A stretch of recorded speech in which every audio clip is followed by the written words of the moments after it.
ասեմ Ժորժա, մենք եկել ենք այստեղ մեկ նպատակով։ Քարոզարշավ է գնում,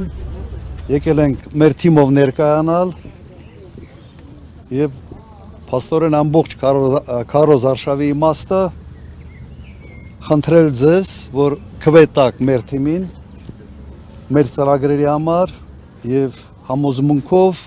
որ մենք այն թիմն ենք, այն մարդիկն ենք, որոնք ինչ խոստանում են, դա անում են։ Հիմա իհարկե ընտրությունը ձեռն է, բայց մեր թիմի առավելությունը հետևյալն է, մենք ունենք փորձ, մենք ունենք կամք, ունենք անցած ճանապարհ եւ մինչ այսօր ինչ ասել ենք, միշտ արել ենք։ Սա մեր թիմի sense փոքր գովազդային հովանակ, այսպես ասենք։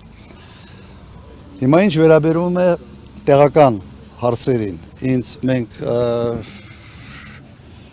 ձեր շտաբի ղեկավարի հետ նաև քննարկում էինք, ինչպես հասկանում եմ, ստե հիմնական խնդիրը աշխատատեղերն է, տնտեսությունն է, տնտեսական ծրագրերի իրականացումն է եւ երևի հիմքում туриզմն է։ Ենթադրում եմ, հա։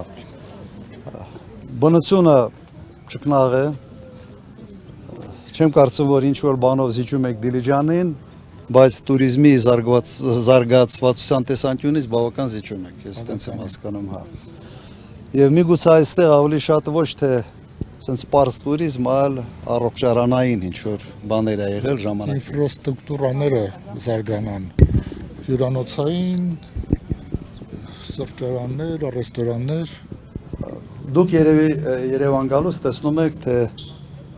ինչպիսի շինարարություն է Երևանում եւ ամբողջ Հայաստանի, այսպես ասենք, ֆինանսական նաեւ ներուժը ըստ էության ներդրվում է Երևանում։ Սա բիզնեսի տեսանկյունից ավելի հասկանալի է եւ սա հնարավոր չի փոխել, եթե պետությունը մասնակցություն չունենա։ Մեր բանաձև հետեւյալներ Երևանում չխանգարենք, բայց եթե ուզում ենք, որ Հայաստանը չլինի քաղաք պետություն, միայն Երևանը, ուրեմն մենք պետք է ամեն ինչ անենք, որ բիզնեսը Երևանից դուրս գա դեպի նաև Ստեփանավան։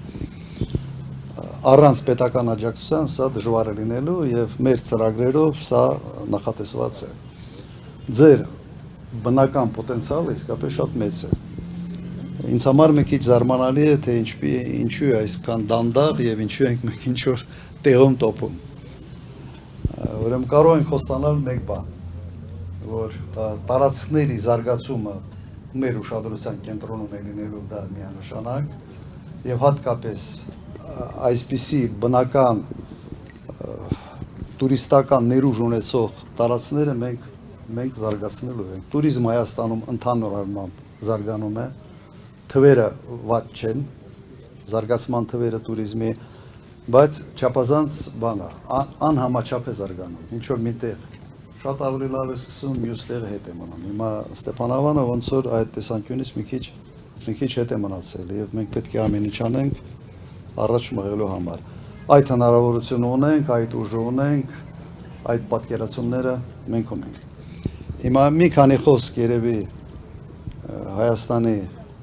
ընդհանուր անվտանգության հետ կապված բավական պրոբլեմային է այսօր վիճակը։ Մեր մոտեցումը ստե եւս պարզ է։ Երկրի անվտանգությունը ունի sense 3 կարևոր բաղադրիչ, մեկը մարտունակ բանակն է, ուժեղ առաջնորդ եւ հզոր դաշնակից։ Սա այն բանաձևն է, որը պետք է լինի։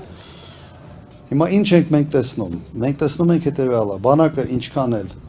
բանակի մարտունակությունը մեծապես կախված է նաև մարդկանցից։ Զենք, զինամթերք, դա իր տեղը ունի, բայց վերջը դրա կիրառողը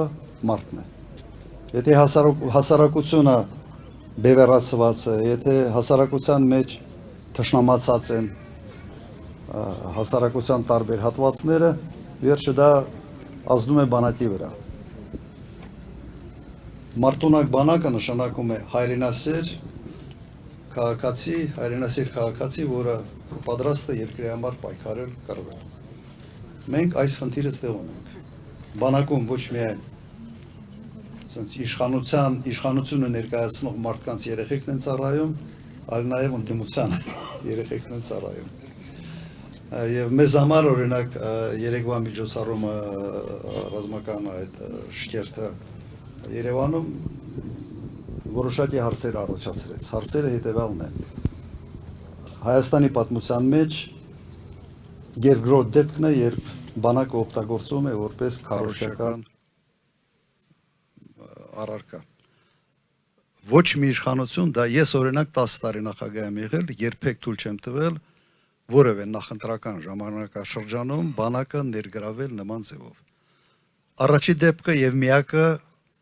եղել է մինչ այս մեկը եղել է 96 թվականին։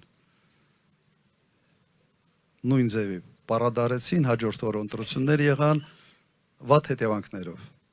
Բավական վատ հետևանքներով հենց իշխանության համար։